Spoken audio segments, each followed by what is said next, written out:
오늘은 샬롬의 땅에서 엔 샬롬이라는 제목으로 하나님 말씀 함께 나누도록 하겠습니다. 모세와 또 여호수아와 같이 아주 위대한 지도자들과 함께 하나님의 능력과 하나님의 구원하심을 경험한 이스라엘 백성들은 약속의 땅, 샬롬의 땅에 들어간 지 얼마 지나지 않아 우상을 섬기는 패역한 길로 들어서게 됩니다. 오늘 본문 11절, 12절, 13절에서 그들은 하나님께 등을 돌리고 하나님을 버리고 바알과 아스다롯을 섬겼다라고 고발하고 있습니다.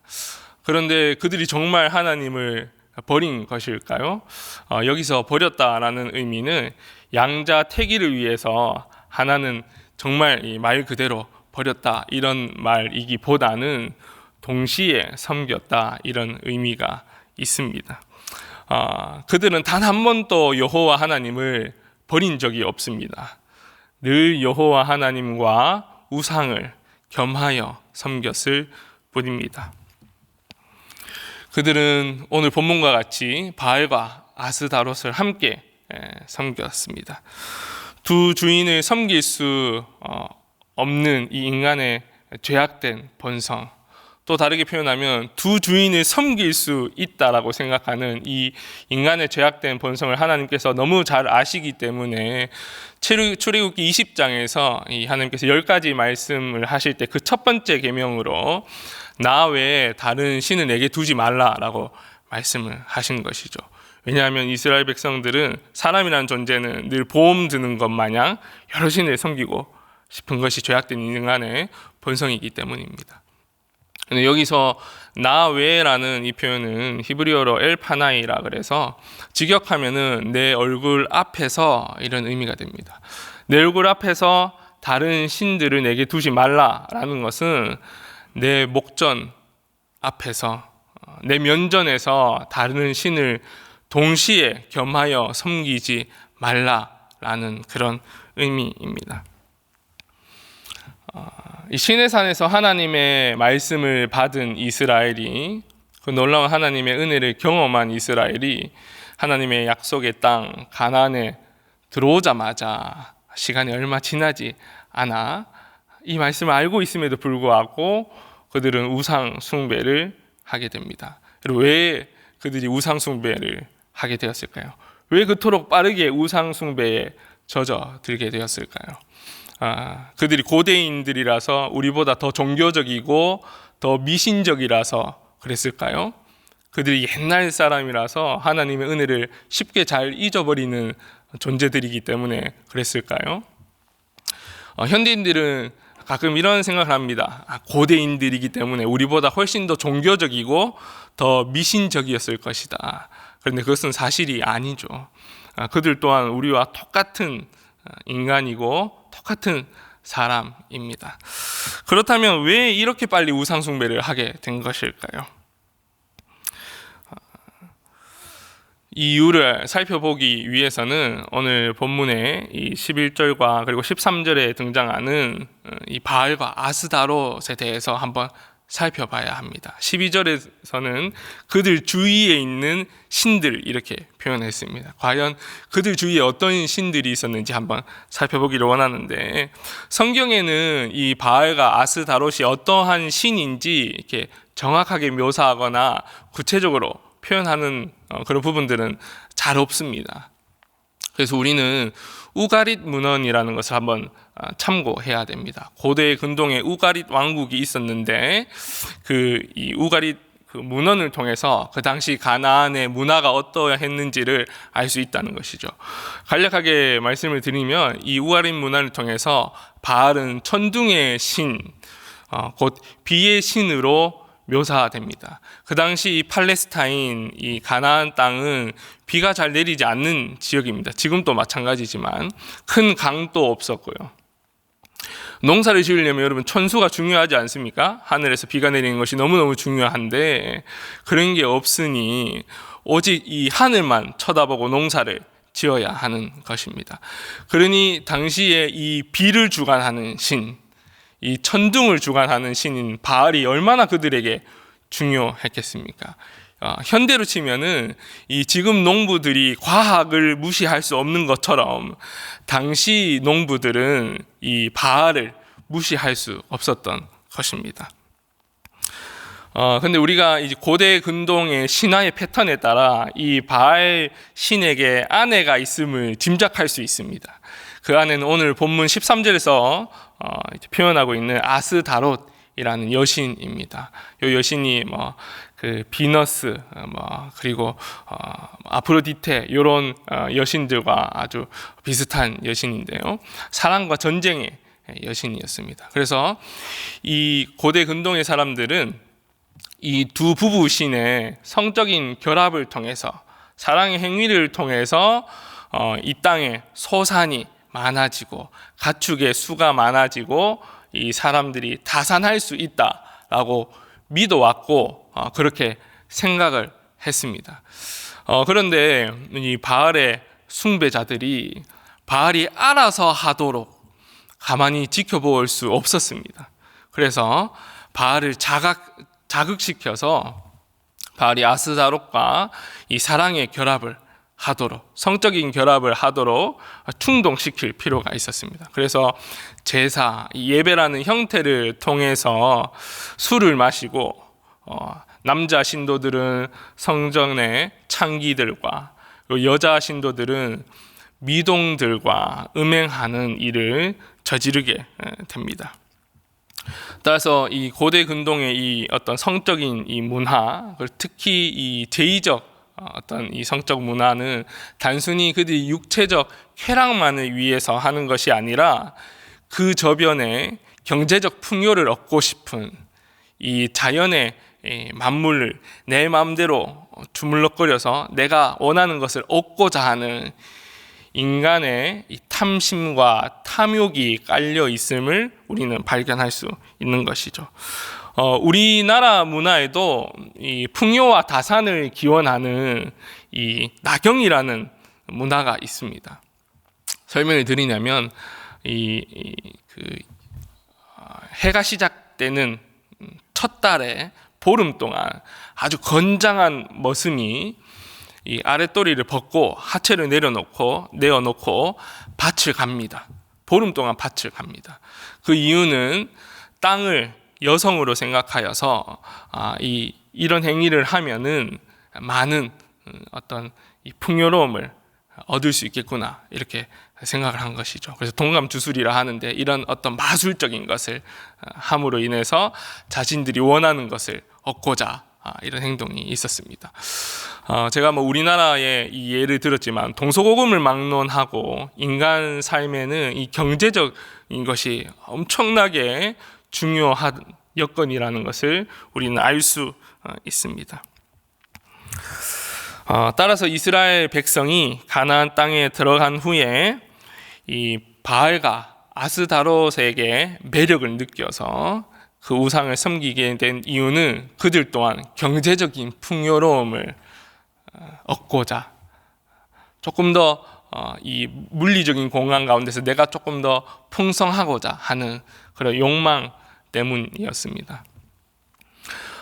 가나안인들은 오랫동안 그 땅에서 농사를 졌습니다. 비도 잘 내리지 않는 그곳에서, 큰 강도 없는 그곳에서 오랫동안 농사를 졌죠.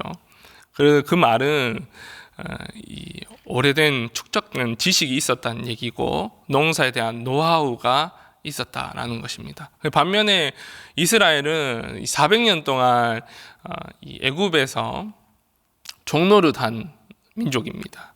특히 벽돌을 굽어서 이 건축물을 만드는데 노역에 동원된 민족이고, 그리고 게다가 40년 동안 광야를 경험한 이들이기 때문에 그들에게 이 농사에 대한 조예가 없는 것은 당연한 일입니다. 근데 약속의 땅에 들어가서 농사를 지어보니 비교가 될 수밖에 없는 거죠. 가나안인들은 오래된 축적된 이 노하우를 가지고 이 농사를 잘 지어서 이 소출이 많은데, 아무래도 이스라엘 백성들은 서투니까 그들의 소출이 적은 것이죠. 이럴 때에 그들은 그들 주위에 있는 우상들을 보면서 우리도 그들에게 절해서 좀 경제적 풍요로움을 누리면 어떨까? 이 궁핍함에서 좀 벗어나면 어떨까? 이런 유혹에 쉽게 빠져들었습니다. 게다가 그들의 이 종교적 행사 그리고 종교적 예배는 굉장히 육감적이고 성적이었기 때문에 훨씬 더 그들에게 유혹적이고 미혹적이었습니다. 정리하자면은 이 이스라엘 백성들이 약속의 땅, 이 평안의 땅, 샬롬의 땅에 들어오자 마자 얼마 지나지 않아 그들이 우상을 하나님과 겸하여 섬긴 이유는 그들이 고대인이기 때문에, 그들이 조금 더 종교적이고 미신적이기 때문이 아니라 그들도 현대를 살아가는 우리와 동일하게 오늘 나에게 필요한 현실의 요소에 민감했기 때문입니다. 그것에만 몰두했기 때문에 쉽게 우상 숭배의 길에 빠져들게 된 것입니다. 하나님께 모든 것을 맡기고 하나님께서 주신 사명을 잘 감당해야 하는 그들이 오늘 당장 나에게 무엇이 유익이 될 것인가, 오늘 당장 나에게 어떤 것이 이익이 될 것인가만 쫓아가다 보니까 하나님께 시선을 돌려 다른 우상에게 시선을 두게 된 안타까운 모습을 보이게 된 것입니다. 오늘 본문 보면 결국 하나님은 이스라엘 백성에게 진노하셨습니다.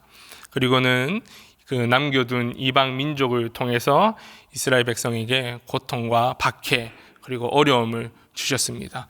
물론 그 징계의 목적은 이 여호와께 돌아오기를 원하는 하나님의 마음이셨고, 하나님의 바람대로 그 고통 가운데 이스라엘은 하나님께 부르짖습니다. 그리고 여호와께서는 그 부르짖음을 외면치 아니하시고 사사를 그 땅에 보내셔서 그들을 구원하십니다. 이렇게 이야기가 끝나면 참 좋을 것 같은데요, 안타까운 것은 19절의 말씀입니다. 우리 함께 19절의 말씀을 읽어보도록 하겠습니다. 시작. 그 사사가 죽은 후에는 그들이 돌이켜 그들의 조상들보다 더욱 타락하여 다른 신들을 따라 섬기며 그들에게 절하고 그들의 행위와 패역한 길을 그치지 아니하였으므로. 그 사사 시대가 지나가면 이스라엘 백성들이 또다시 곁눈질하고 시선을 옮겨서 예전보다 더욱더 패역한 우상 숭배를 했다라고 말하고 있습니다. 그리고는 하나님께서는 그냥 둘 수 없으니 또 이방 민족을 통해서 그들에게 고통과 고난을 주시고, 그 고난을 받은 이스라엘 백성들은 또다시 하나님께 부르짖고, 그러면 하나님께서는 그 소리를 외면치 아니하시고 또다시 사사를 보내주시고, 그렇게 끝나면 좋은데 또다시 우상 숭배를 하는 이러한 반복되는 순환의 패턴을 계속 보여주고 있는 것입니다. 마치 누가 있으면 막 성실한 척하고 잘하는 것처럼 있다가 아무도 보는 사람이 없거나 누가 없는 것 같으면은 좀 딴짓을 하는 그런 사람들처럼 말이죠. 그래서 이런 말도 있는 것 같습니다. 사람은 혼자 있을 때 그가 누구인지를 안다. 그 사람이 혼자 있을 때 어떤 행동을 하는가, 어떤 생각을 하는가가 그 사람을 나타내는 것이다. 이런 말이 있습니다. 그런데 오늘 이 본문을 조금 더 다른 관점으로 볼 때요, 우리는 놀라운 하나님의 모습을 발견할 수 있습니다.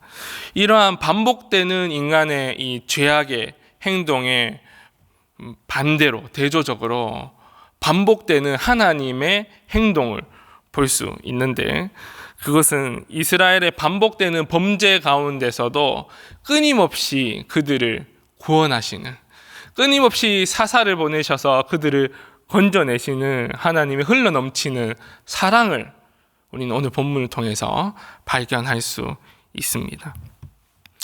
하나님의 은혜를 받을 자격도 없고 하나님의 은혜를 구할 줄도 모르고 하나님의 은혜를 받고도 감사할 줄 모르는 사람들에게 끊임없이 하나님은 사랑을 베푸신다라는 것입니다. 신약 시대의 이 다리를 건너와서 오늘 저와 여러분에게 이것을 해석하자면은 우리의 영원한 구원자이신 예수 그리스도께서 우리의 삶을 주관하시지 아니하시면 우리의 삶은 여호와 앞에서 악을 행하며 우리의 눈을 돌려서 우리의 주의 것을 바라볼 수밖에 없는 이 약속의 땅, 이미 이루어진 하나님의 샬롬의 나라 가운데서 평화가 없는 엔샬롬의 삶을 살아갈 수밖에 없는 존재임을 우리는 오늘 본문을 통해서 깨달을 수 있습니다. 달리 표현하면 우리가 우리의 시선을 하나님께 고정하지 아니하면 하나님의 그 은혜를 망각해 버리면 당장 나에게 오는 유익과 내게 필요에 따라서 내 시선을 옮겨서 세상을 바라볼 수밖에 없는 추악한 존재라는 것을 우리는 본문을 통해서 발견할 수 있다라는 것입니다. 그러므로 우리는 오직 그리스도께서 우리의 영원한 공급자이시오, 우리의 모든 것이요 우리의 필요 되신다는 이 사실을 꼭 기억하여서 여호와에게만, 그리스도에게만 신실하게 우리의 삶을 내어놓을 수 있는 그런 성숙한 그리스도인이 되어야 할 것입니다. 그리고 오늘의 삶도 우리의 시선을 주님께 고정하여서 살 수 있기를 간절히 축원합니다. 오늘 말씀을 기억하면서 우리 함께 기도하기를 원합니다. 여러분이 가져오신 기도 제목을 가지고 자유롭게 기도하시다가 일어나도록 하겠습니다. 하나님 감사합니다.